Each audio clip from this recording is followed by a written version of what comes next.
Linda. How are you doing?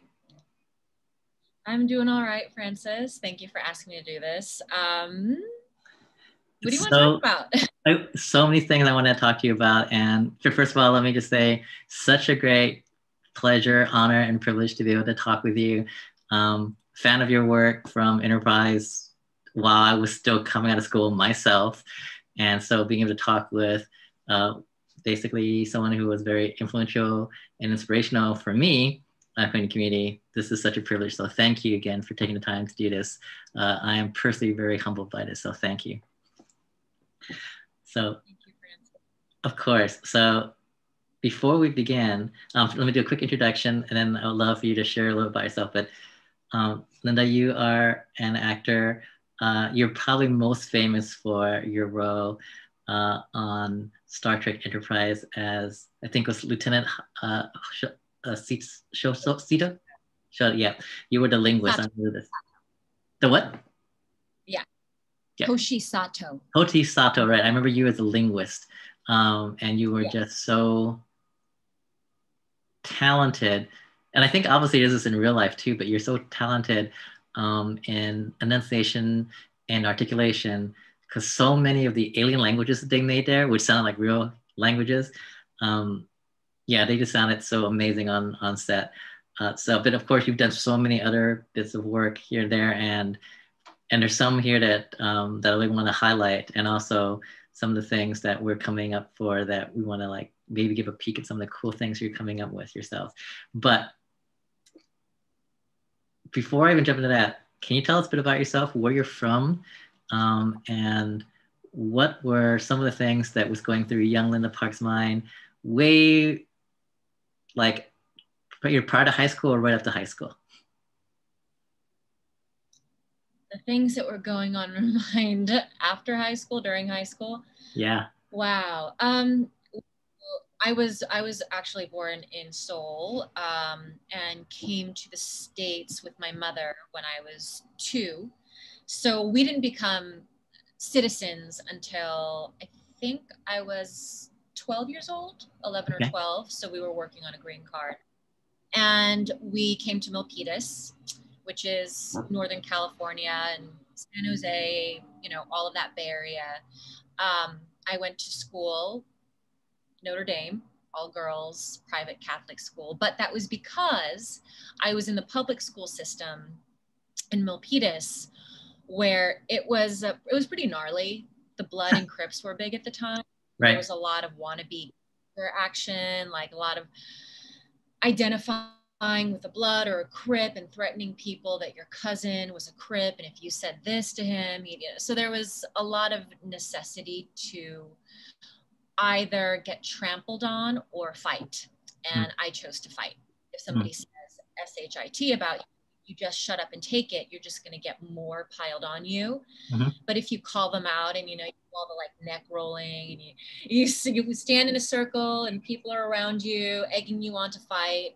So it ended up that I got it. And I was also very, I don't know, you probably can relate with this, very angry as a young person. A lot of anger about my school situation, my family situation, my whole life. I don't know that I consciously was aware, but I was dealing with the struggles of being an immigrant family. And it's very difficult for a young person whose parents are working all the time, who's being made fun of at school, whose parents are in a different culture entirely, disciplined differently, allow different, that it's a lot of stress for a young body and mind to handle. And so a lot of what I did was fight and got suspended multiple times. And my parents went from having no money to suddenly having a lot of money through the whole LED business booming. My dad, crazy entrepreneur, and was looking for the next thing. Like they were fanny patches, you know, those fanny pouches you would have like as a belt. Yeah. It was those things for a while, hit LED, and suddenly we went from lower class to upper middle class, and they took me out of the public school system and put me in a private school for high school.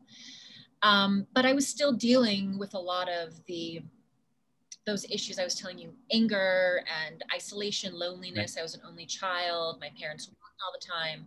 Right. But going back to what was going on in my mind, things that I coped with, somehow when I was 8 years old, I found the community theater in our in Milpitas called Rainbow Theater. Mm-hmm. And I do have no recollection of how I found it, but I would have to barter with my parents to let me audition, and there were times that they would not drive me to rehearsal, so the director would pick me up on the way to rehearsal because they did not want me doing theater. My first show was the Phantom Tollbooth, and I was the Earl of, like, one of the wise people that he goes on, the Earl of something. And I remember I wanted to be either Princess Rhyme or Princess Reason, but I got cast as the Earl of something. But I continued to do theater, and that was the highlight of my life, is what is the next show going to be? Meet Me in St. Louis, Anne of Green Gables, Little Mermaid. It was just, and they had community dance classes there. So I started taking dance classes, and it was the way my parents controlled my grades to some extent was I was a horrible student. So it was like, if I didn't get C or above, I couldn't do the next play, So it really saved my life though, because theater gave me this outlet of where I found real freedom. I didn't have freedom at school, and I didn't have freedom at home. Right. And in theater, there was a place where I felt like I belonged. I felt that I had a purpose. I felt that I could find what was beautiful in life. I had a hard time oftentimes seeing the beauty in my surroundings, in my crappy school and in my it was nothing like what the movies looked like. It was nothing like what was shown to me on TV looked like my world. Right. And so I never wanted to do anything else but act. I don't remember when I made the decision. I don't remember how I found the theater. I don't know. I just know that it probably saved me from maybe going down some darker paths, because I did have some bad influences around me when I was younger in terms of friends and what they got into. And so then I went to high school, to Notre Dame, and it was a real kind of revelation, a real education. And at first I really pushed back against the authority and found out that it didn't fly at this school. I can't tell you how many times Sister Marianne pulled me by the ear and took me, dragged me into, and I realized, okay, this is not like public school. And it's much smaller, so there was nowhere to hide. There was, in the whole school, maybe 200 students in all 4 years. So I just threw myself into theater. And initially at Notre Dame, they only did theater in the cafeteria. And I started doing a drama class there, and then also started working with San Jose, the San Jose Stage, which is a professional company in San Jose. And somehow, I don't remember how I did this, but I got a professional director to come and teach for a year, Ken Kelleher. He teaches at Ashland Shakespeare Festival. You got that to happen? I got that to happen. And I made them build, I didn't make them. We had an old Victorian mansion attached to our school because it used to board girls in the 1800s. And so they would live in the school, and that old structure was still there, and there was an unused attic. And so I don't know how I got the school to do it, but Ken Kelleher, who said he would only teach there for a year to launch our drama department together, we built a black box theater. So we went from having shows in the cafeteria to having a real black box theater. And one of the first plays that I decided to put on and direct was, and he gave me the freedom to direct shows. Wow. Was God at an all-girls Catholic school. I don't know if you know Agnes of God, but it's about a young nun who believes that she's been impregnated by God, and the other nuns think that she's been having sex. So we almost got shut down, and then all these people boycotted the show. eventually they let us put on the play. But I was doing that. And I put this compilation of monologues together called Urban Jungle, which was about different monologues of women's lives in the city, like a prostitute, a homeless woman, Wow. a business woman. So I have no recollection of how I made these decisions or I did refer to Ken. San Jose Mercury News did an article on me when I got Star Trek, and I mentioned Ken Kelleher being a huge influence on me. And when he came to work with me at Notre Dame for a year, formative he was. So that's kind of a very small portion of my genesis. I love it, and I have with my parents fighting me the whole way, telling me, "Don't be an actor." No, of course, and I have so many other questions, but I actually want to take a slight tangent and ask you something else, because you brought something up that I think is actually important to address. You said that in so many ways, theater helped save you, and I've actually heard that many times before from other people I've talked to and worked with. In what way does something like theater give somebody that savior-like outlet, that freedom, that permission to be safe, forgiving, and loving to yourself? I mean, that's like a 3-day symposium right there from different artists to talk about. There are a couple of things for me. When I was young, I was always in a fight or flight. I never felt relaxed. Right. At home, I didn't feel relaxed. At school, I didn't feel relaxed. I was always super aware of myself. Like if I would walk across the room, I was aware of my body, and I hated how self-conscious and aware of my body and person I was. I never felt free to be me. The only place I felt that was stage. And that's what I talk about, the freedom, when I could relax. And part of that was hiding another character. It wasn't Linda who was relaxing and just being free. It was this other character, but it was me. It was, I often said for the longest time when I was younger, I only feel like I'm really me when I'm on stage. I only feel like I'm relaxed, not hyper vigilant about, what do people think of me? Am I in danger? Am I, so super aware of myself to an annoying extent. Except when I was on stage, it's different now. I've done a lot of work on myself from many different angles, so that probably the biggest gift as an adult has been that the way I used to feel on stage is the way I feel in life now, Wow. And that's true freedom that comes from nowhere but inside my own self. I think another thing that people really respond to is having the permission to feel, to have an outlet for big feelings of grief, silliness, anger, intense passion. Even if you're doing a comedy without any deep feelings, to have the freedom to just be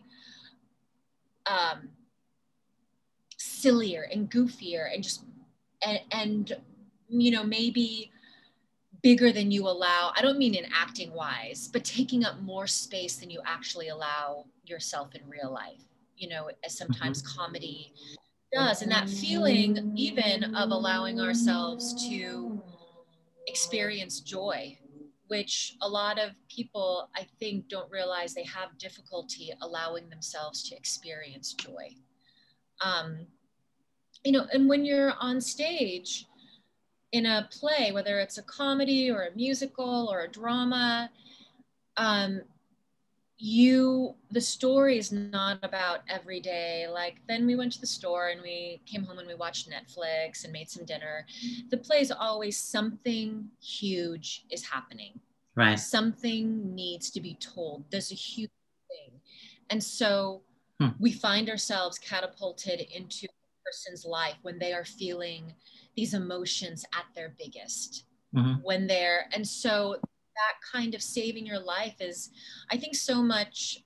I believe this because I got diagnosed with lupus my senior year. Mm-hmm. And I spent the whole summer before college in the hospital, having tests done on me all the time to figure out what was wrong with me, until at the end of that summer, I was diagnosed with lupus. Mm-hmm. That illness can happen too from, especially as autoimmune conditions like lupus, Hashimoto's, Crohn's, right. From the body repressing abuse, never being metabolized or exercised, repressed. There's a reason that these autoimmune diseases affect minorities more and the female population more. Mm. People who are more likely to squelch their feelings, to be repressed, to be abused in society. Yeah. Literally, an autoimmune disease is when your body starts to attack itself because it's overreacting to perceived danger. Right.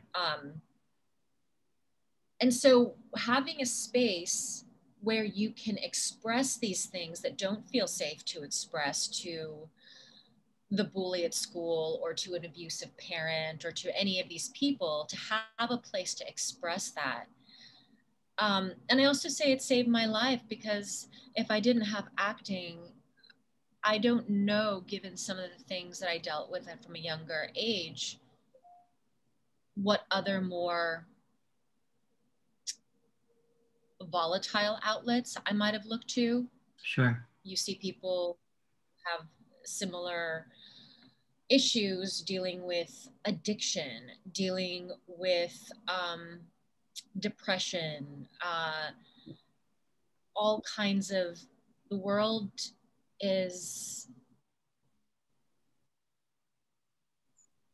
as much like beauty and inspiration there are some really dark roads to go down in this world that I think about a lot, having a son now. And I worry, I do worry, and the best I can do is raise him with love and real empathy and listening and compassion, and teach him some of these social emotional tools for him to make the right decisions when it comes time. So that's the long answer to your question about why it saved my life. No, that's beautiful. It saved my life. No, that's beautiful. And I've always wanted to ask that question, but I feel like this, of all platforms and person, would be the perfect time for me to ask that question. And that makes so much sense. It sounds like there's some true value in the art of role play. And I think that's also one reason probably why a lot of people are addicted to gaming. That's probably their role play, their escape, their path into another world. And it's very similar to what you said, like things are more simple. There's a much bigger things going on. You got to save the universe, all that stuff, right? You're a different person. You don't have the same type of freedom as you do on stage, where you can actually now literally put your own emotions into a new character, but it's still better than nothing, right? Having a role-playing type of a game. So, I hope in the future, in the near future, like very near future, something like theater can be more mainstream in the curriculum in schools, as not just a course take or extracurricular activity, but also a type of, I don't know if I should say prophylactic therapy, but a way to help people have another option to seek and connect with people. And I think what you said was so true, was that if it wasn't for theater, the other options you had left were probably not as savory, so to speak. So thank God that you found that at such early stage at 8. That's so amazing you found that at the age of 8. So great. Okay, I definitely want to move on to other questions because so many stuff I want to talk to you about, and we can talk about this all day. But Enterprise, let's just jump into that real quick. What was what was it like being on set of Enterprise? Did you learn some great lessons from that extent of your professional career?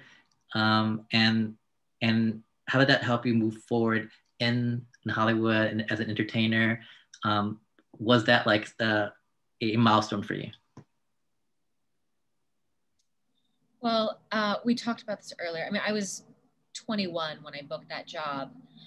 And I had done, I think, 2 jobs before then. The first job I booked when I moved to LA was Jurassic Park. And that was one day. And it was my first day ever on set, ever. And it was on a huge, huge, budget, everything. So I was kind of catapulted into the big leagues pretty quickly. But starting Star Trek as a series regular, it was pretty intense going and being sized up for your own personal doll, having someone approach you as as someone to keep you safe from stalking. Yeah. She came onto the set and offered her services. And, and there's things beyond just the acting that suddenly you're doing all these makeup and hair tests and they're asking you, would you like wax your upper lip? These things as a 21-year-old, I never even thought. I was like, oh my God, is there, like I didn't, it was just suddenly, it was just like the lens was just like tight on me. And there's a lot of business people. There's all these like likeness I mean, it seemed like for weeks and weeks, we were just signing all kinds of contracts because Star Trek already comes with products. Right. So another restart, I could have gotten a series on an NBC show about like a bunch of doctors, but not had to go through what I had to go through for Star Trek because they don't have an established product line. Right. But it definitely was something that I think I was too young at the time to fully realize what a big deal it was to get Star Trek. I was a fan of Next Generation, but we didn't have cable, so it was only like what was on TV. It was, it was like TGIF and TNG and just whatever was on TV. You're like, okay, Beverly Hills 90210. But I actually, for a moment, thought that I wasn't going to accept the job and that I was going to go do Cyrano de Bergerac at San Jose Rep. Because when I auditioned for it, I'd already gotten the role of Roxanne in Cyrano. From the city that I came from, where I would go and watch shows on the main stage with my high school and think, oh my God, someday I'll be up on that stage. And I had just graduated from college and I got the role of Roxanne in Cyrano. And my agents told me, you need to realize this is a once in a lifetime opportunity. These things don't come along very often. I think it was I've said this quite often, that it was like a grad school for me. And it was 4 years and I was learning how to be in front of a camera. I'd been in front of a camera 2 times, like literally only 2 days before I started as a series regular. So I was learning from Scott in particular, who was so generous with his knowledge and about like, you're not in your light, just move like this a little bit, or, being like, oh, you have a little hair out of place. And we'd be in scenes together and he'd constantly be teaching me, not only by telling me, but me watching him ask the DP, how big is the frame? Am I here? Like where? And then, the cameraman would say, it's pretty like here. And so then Scott would know how big the frame was. He would go and so that's something I started to then think of, like, where are we in shooting out the scene? Are we in the big master? So then I'm not going to worry too much about spending all of my emotion if it's an emotional scene,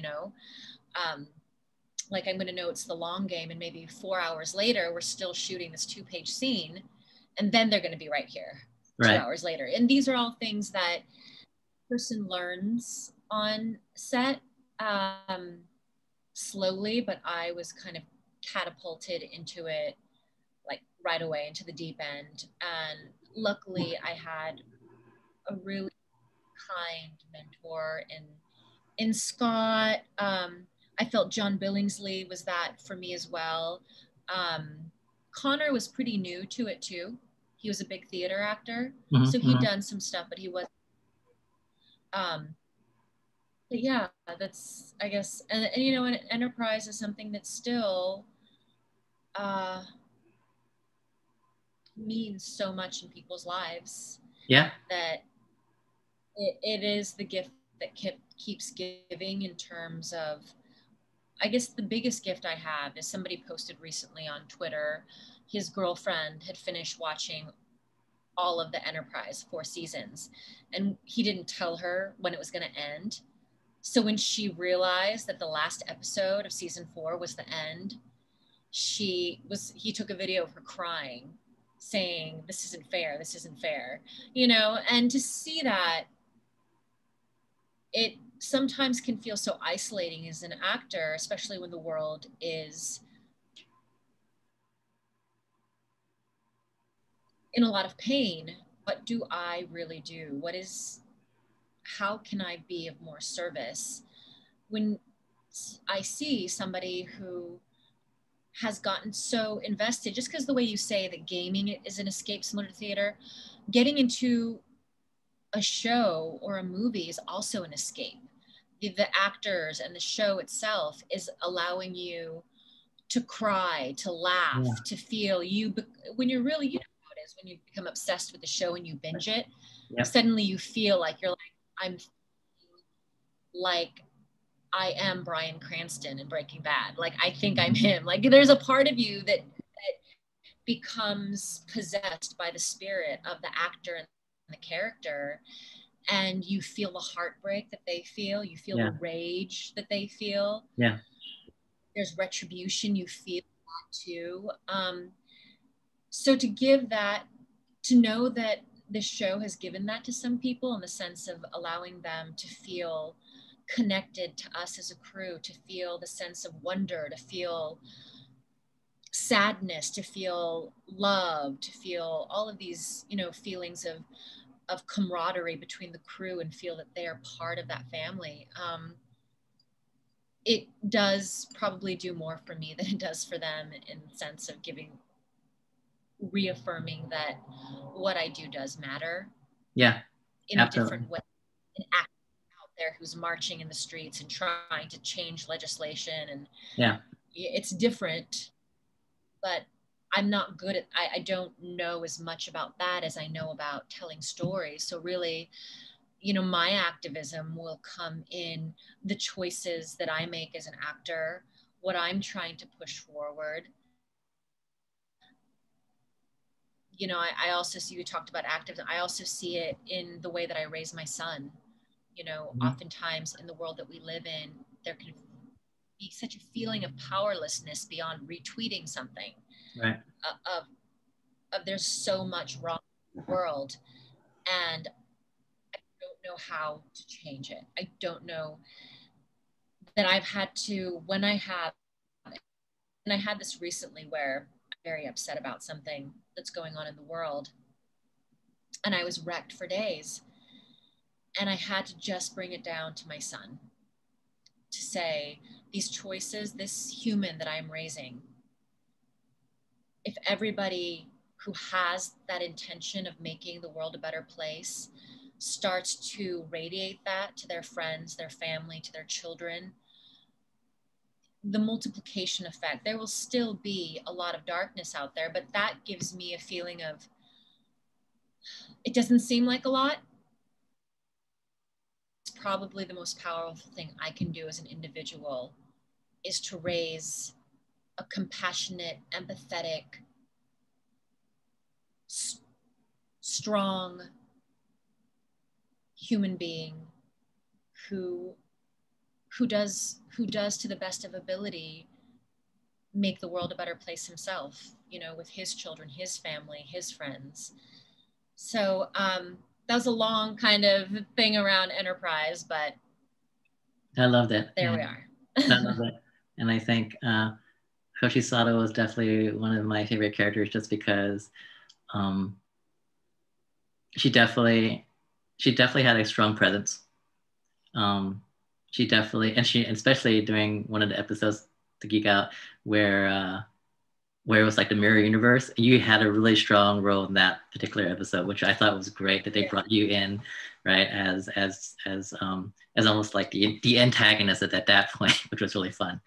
So that was really great to see that, right? That, like I said, so many questions. I talked to you for all of them, but there was something called Cat in a Hot Tin Roof you did. I think that also sparked another direction for something that you're probably now like also taking a new interest into. Tell us a bit about Cat in a Hot Tin Roof and why that was significant to you now in your journey. Yeah. So I've mentioned this a lot in different interviews, but and I kind of want to bring it back to what you said. I think also with Hoshi, it meant a lot to people, even in the early 2000s, when they saw an Asian American in a TV show. Yep. Representation, see somebody who looks like you.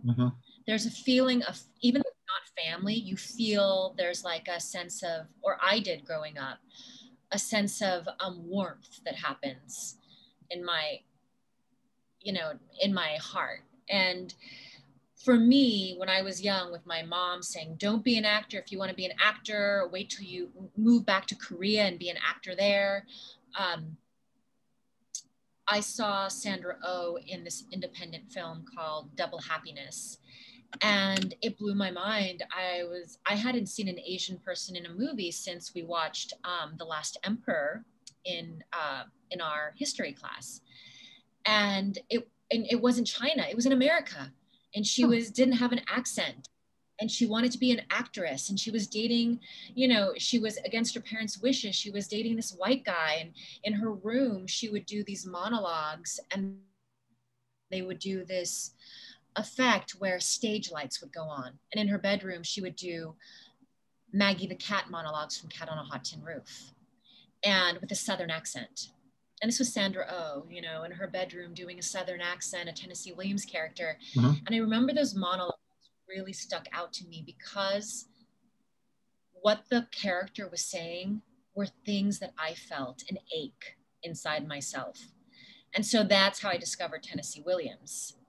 And I started reading him just voraciously. I started reading all his play, everything, and I would end up bawling at the end of every play, because there's something in a gay man in the South who understands being ostracized and feeling ugly in his own skin, and oftentimes the person he put, who was his avatar, was a very troubled Southern woman who had a hungry ghost in her that could never be filled, you know, with alcohol or, you know, sex or whatever it was. And all these things I felt, even though they were so in a different world from me, I understood what Maggie was saying when she said, I feel like a cat on a hot tin roof. I'm stuck in this painful place because I have nowhere else to go. I've just got to survive and stay on it. And I'm a survivor and I will win. You know, this her feeling of just like always feeling this desire to have something to call her own, and being an alien in the country for so much of my childhood, and not being Korean either. I felt that nowhere place of, what do I call my own? Like, I don't have an identity. My parents aren't my identity, the people at school. And so then I auditioned for all my drama schools with Maggie, but I never thought that I would ever play her because she's a woman in the South in 1950. Right. And then I accepted, as I did through most of my theater career, what roles I could do and what roles I couldn't do. I could be in Shakespeare, but I couldn't be in Eugene O'Neill. I could be in maybe a contemporary play if it was the right part, like a wife of a rich older man type of thing. But I couldn't be in, let's say, a Lillian Hellman play, who writes about the South, you know, in the late 1800s. And so then when my theater company, Antaeus, who had cast me in the past against race, as a daughter of a white woman in Mrs. Warren's profession in England, and it's not like a small theater. It's a huge 100 members, including Tony Award winners, Emmy winners. We built our new theater complex with $3 million. You know, it's a major theater. When I found out we were doing Cat on a Hot Tin Roof with a director that I've worked with in multiracial production of All My Sons by Arthur Miller, I thought, if ever I'm going to do Cat on a Hot Tin Roof, it will be in this play. And I got the role of Maggie the Cat. And I started doing research for myself, because even to that point in 2018, whenever I was put in a period piece, even though nobody ever asked of me, I needed to validate for myself as an actor why I was there. Was I adopted? Was my father Asian, but my mother white? All these little secrets I had for myself to convince myself that I belonged. Nobody else did that. I did that to myself. Because I thought there has to be a way that I can fit into this somehow. And I did the same with Cat. Cameron said, "Oh, don't worry about it. You know, we don't." But I did research. I said, well, were there Asian people in the South? And then I was blown away, as you know, because you are one of this community of this Mississippi Chinese that during a certain period of time, like 1930s to 1960s, there was a huge community that were doing really well as merchants, as grocery store owners. And so that became my whole backstory to Maggie the Cat. And fast forward to our lockdown, our quarantine, and George Floyd, and feeling all of this kind of binary black and white just really surging up again in it's always been there, but now it was really, the divided lines were being talked about. Yeah. You know, like Black Lives Matter, saying all lives matter, all of these just, and I was 100% with Black Lives Matter, real push for a change in policing in America and social services in America. And yet at the same time felt that my voice as an Asian American in the dialogue race, that it wasn't time for that. It wasn't the time for it. Even while there was more anti-Asian sentiments with COVID and, you know, all these news reports I was hearing about these people being harassed and called horrendous things, even here in California. And, you know, that crazy woman who was going around taped 3 times, you know, and then was arrested, to think, but yet I didn't feel, because my suffering wasn't historically as bad as the Black experience. And I felt like I wanted to stand with the Black community in a respectful way that didn't make it about, but still I had a lot of not confusion, but when, you know, it was white groups talking about anti-racism, but it was for whites. And then like Black, and there were some BIPOC where it's for colored people, but for a while there, I felt this real, where does my experience lie in this dialogue, Mm-hmm. because I do feel it's so complicated, and there are things in order to heal for myself personally and to be honest and a true voice in helping this dialogue that's happening nationally and within businesses and even within our own theater company of anti-racism. We need to talk. There needs to be a freedom of talking about all experiences. And some of the groups that I've gotten involved with, there have been people of Jewish descent, of Latinx descent, of talking about the difficulty of navigating for a while a binary world. And this is the world that a lot of the Chinese Mississippi lived in during Jim Crow segregation. Was They were near to whites, but not white. They still were held back in terms of school and owning homes, in terms of far they could get ahead in society. And so I really am starting to write a project about the Mississippi Chinese in 1940, because something that's really important to me right now is Asian Americans, and this is just my voice because I'm Asian American, have been in America since way back when. We're not a modern happening. And a lot of people associate, when they tell stories of Asian Americans in America, of like the 80s and beyond in film and television. Right. They don't tell about, the Chinatown in New York. Like, where's the movie about the Chinatown in New York in the 1950s, or the Chinese in the Mississippi in the 1920s, 30s, 40s, or the Japanese living in Los Angeles in 1950.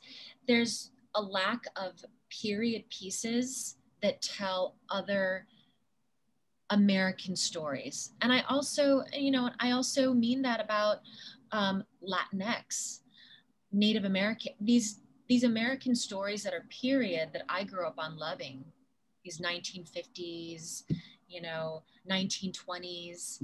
I felt I could never be a part of because they're all white and an Asian person doesn't belong in there. And as I'm learning more about this country's history, we were here, and to not show us in film and TV makes me feel that it's being erased from history. Just the same way as all those Chinese who helped build the railroads, when it was time to take the picture, were not allowed to be in the picture of the railroad finally built.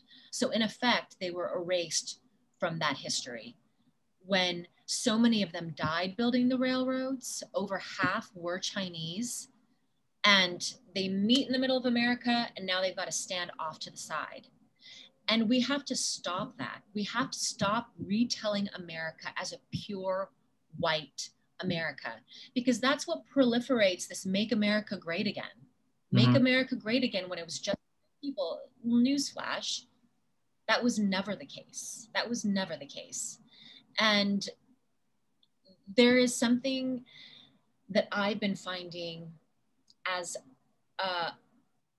a new love I have of writing and a storyteller, is I want to push forward these stories that I've been finding in American history, these period pieces that are real American, Asian American stories that are just as epic as any other,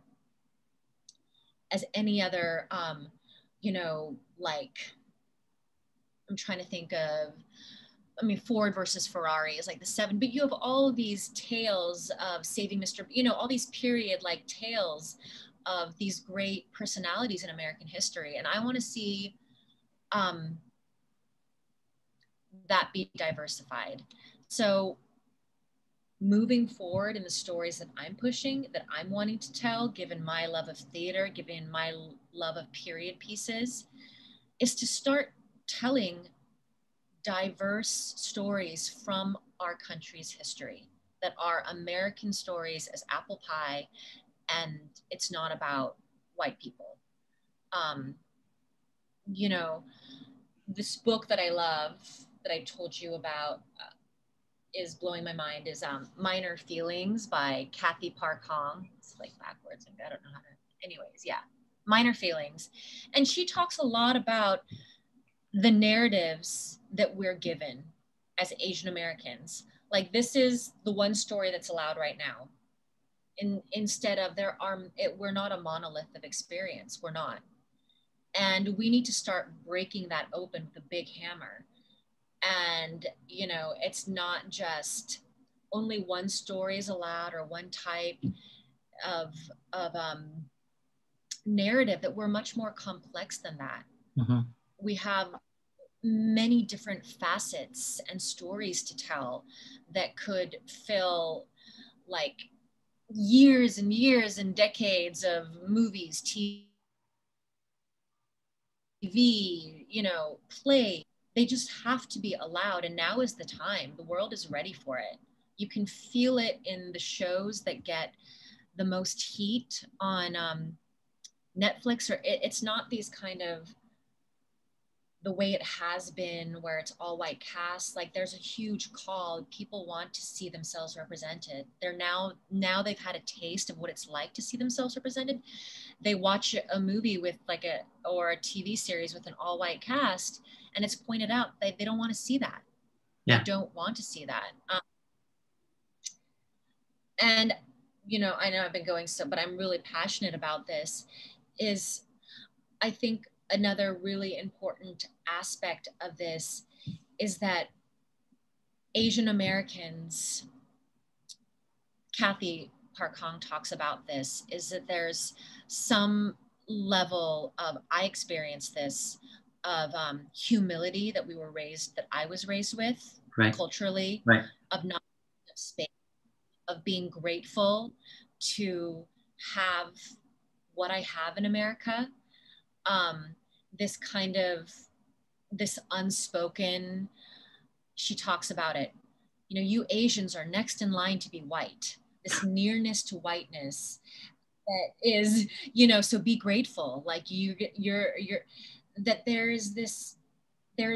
it's a subtle, not a subtle, it's very, but it's a passive aggressive suppression of the fullness of our expression, of the fullness of what we can do.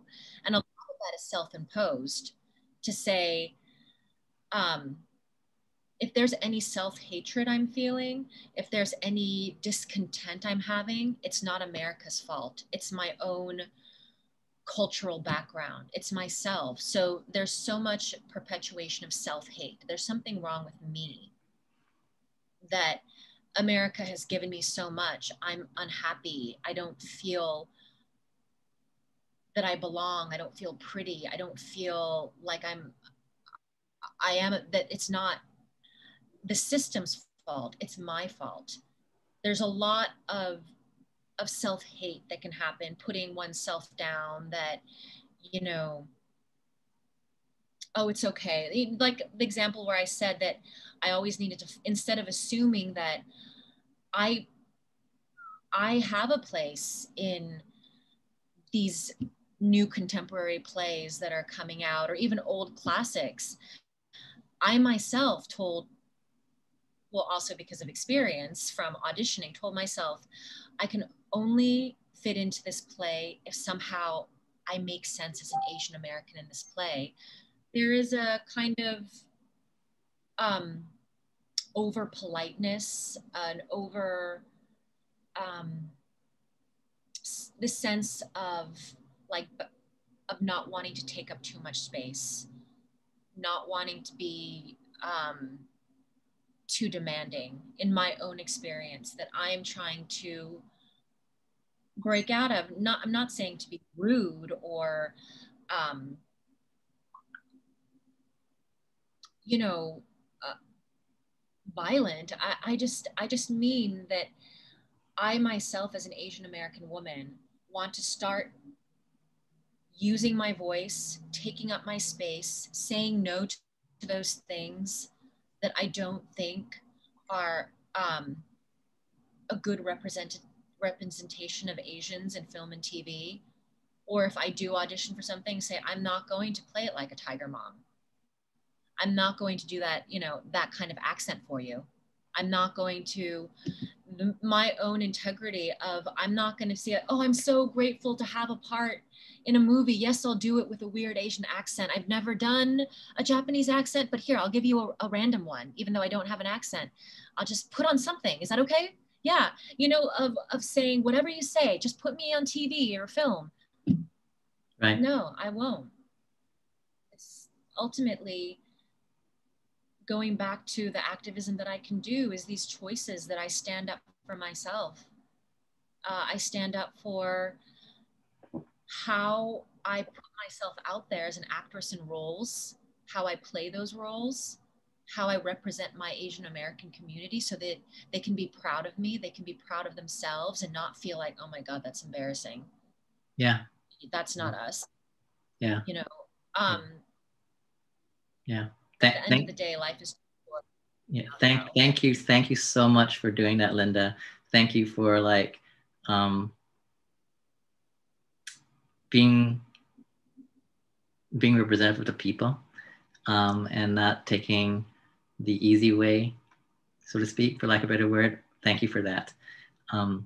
And that really leads me to my final question, which is, what advice do you have for these new up-and-coming next generation of entertainers, journalists within the Asian American community as they take their turn to be in the spotlight, front and center, and what type of mindset, mentality should they go in with, understanding from 2021 onward now, what kind of life and world and community we want to create from that?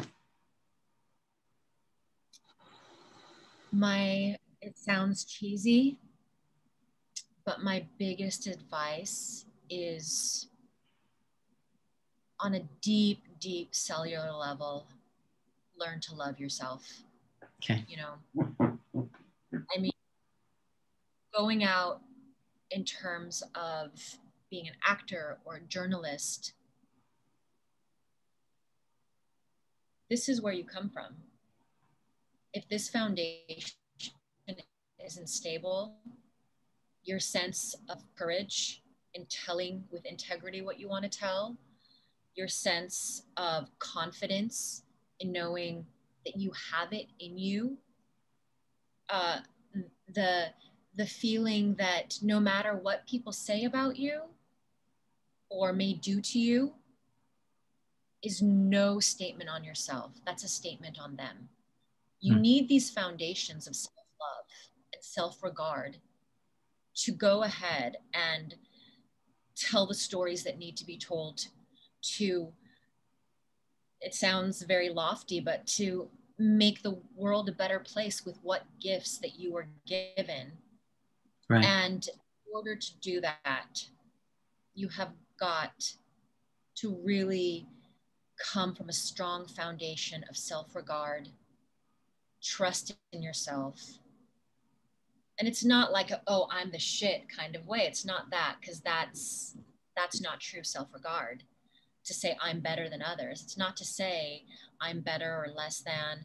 And it's hard as a young person, but I think this next generation is really shown up in the sense of being awake and aware to seeing people of different sexual identities, preferences, races, in a much more open way than past generations. And Right. that really excites me, that there's some really dark shit going on right now out there with this upheaval of whatever you want to call it, white national, supremacy, white nationalism, whatever, all of that, that's a dying beast. I really do believe. And so I think that this next generation, care for yourselves so you can go out and care for the world. And no one at the end of the day can give that to ourselves but us. We can't choose our parents. We can't choose the people that are out in the street saying mean things maybe, or acting like jerks. But yeah, that's my, and then, you know, and also integrity. Like, always keep coming back to, why do I do why am I doing this? If you're doing it to be famous, have a lot of money, you're going to burn out. If you're doing it because this is what fills you up on a deep level, on a deep level, because you love it more than anything else, because this is the only way you know how to be a member of society that contributes and makes the community better. Connect to a deep, nourishing why that will sustain you through rejection, that will sustain you through criticism. It's a faith. It's a faith in yourself and why you do your life's work that is unpenetrable to any outside opinions and events of what's going on in the world. Those are two things, but they're very big things. And can I close with asking you, why do you do it, Linda? Why do I act? Why do you act? Why do you do your mission?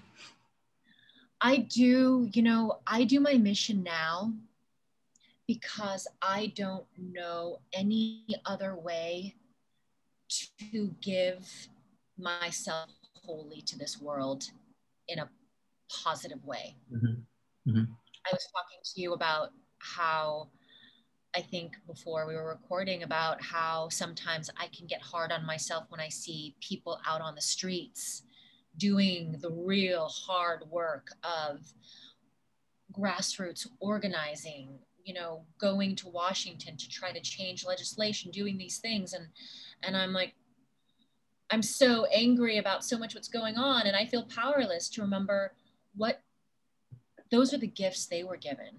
What right.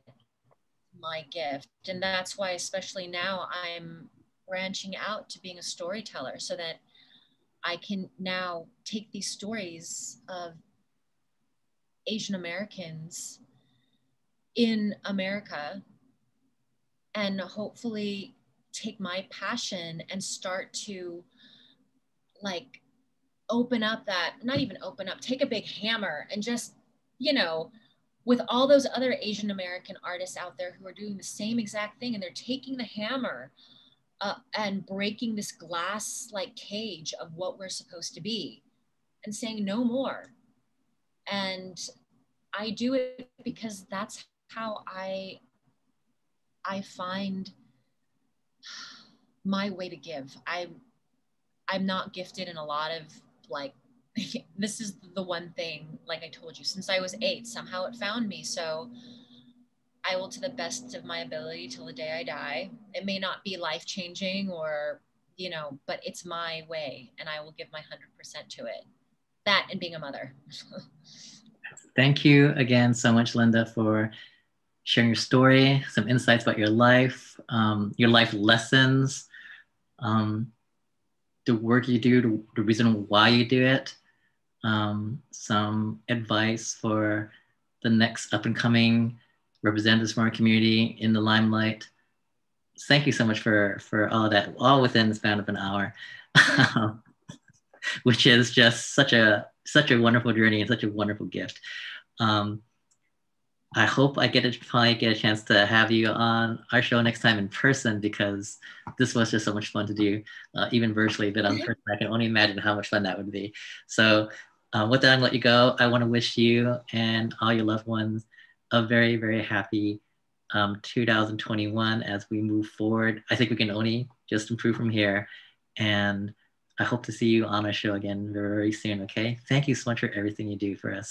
Our last season of Bosch will be coming out this year. So for the Bosch fans, it's gonna be a great season. So it's sad to say bye to that show, but it's been a wonderful ride of 5 years. Oh my God, that's also one for the record book.